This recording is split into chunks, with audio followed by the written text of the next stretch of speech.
ଏହି ଭିଡ଼ିଓରେ ଦେଖାଇବେ କି କେମିତି ଆପଣମାନେ ଆଇପିଏଲ୍ର କ୍ୱେଶ୍ଚିନ୍କୁ ୟେସ୍ ଅର୍ नो କରି ପଇସା କମେଇବ। ତାହା ପୁଣି ଇଜି କ୍ୱେଶ୍ଚିନ୍ ଯାକ ଆସିବ। ଚାଲ ଭିଡ଼ିଓଟିକୁ ଆରମ୍ଭ କରିବା।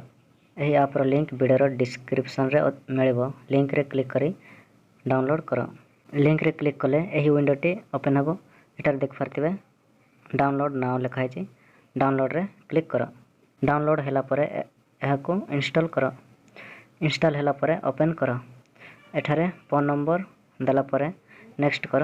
ତାପରେ OTP ଆସିବ। OTP ଲେଖିଲା ପରେ ନେକ୍ସଟ୍ କର।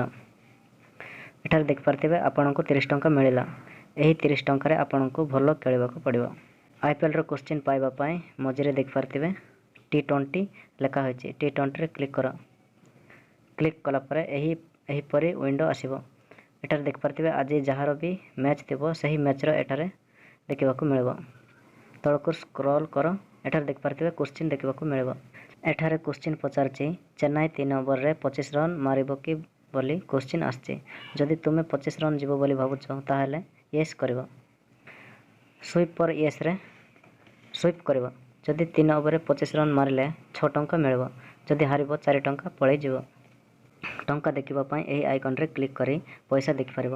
ଏଠାରେ ୱିଥଡ୍ର ମଧ୍ୟ କରିପାରିବ।